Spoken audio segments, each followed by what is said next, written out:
şəxsən bir adam tanıyıram. Birdən-birə başladı, orucluq bitən kimi başladı yenə də əvvəlki həyatına, əvvəlki yeməyinə. Amma çox təəssüflər olsun ki, ona fəsadlaşma verdi. Hazırki dövrdə belə şəxslərin sayı heç də az deyil. Ramazan ayı boyunca oruc tutanların orqanizmi təxminən 13-14 saat ac susuz qalmağa öyrəşir. Lakin bir çoxumuz bunu nəzərə almadan bayram bitdikdən sonra birdən-birə normal rejimdə qidalanmaya keçirik. Bu isə orqanizmə mənfi təsir edir. Orqanizma elə bil ki, zəifləyir də. Yaşlı insanlar məncə oruc tutmalı deyil də. Çünki orqanizma zəifdir, yaşla bağlı olaraq.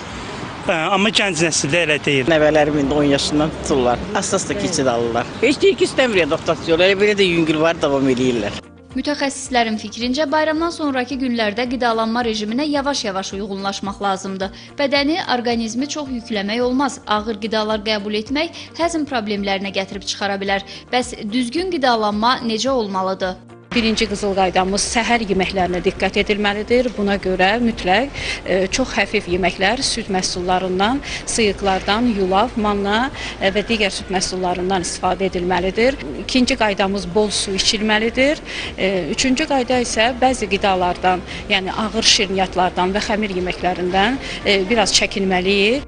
Mədənin yüklənməməsi üçün balanslı qidalanmaq vacib şərtlərdən biridir. Kiçik porsiyalarla tez-tez yemək həzm sistemini yükləmədən bədənin tədricən normallaşmasına kömək edir.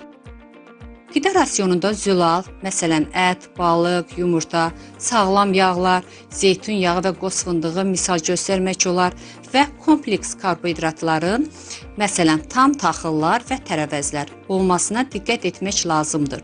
Qızardılmış, çox yağlı və şəkərli qidalar mədəyə pis təsir edə bilər. Onların əvəzinə bişirilmiş yeməklərə üstünlük vermək məsləhət görülür. Həmçinin Ramazandan sonra idmanla məşğul olmaq orqanizmin əvvəlki vəziyyətə gəlməsinə kömək edir. Bu, həzm prosesini yaxşılaşdırır, kökəlmə riskini azaldır, eyni zamanda yuxu rejimini də qaydaya salır. Aydan Əliyeva, Emin Tağıyev, Çinarə Vaqif, Telesəhər.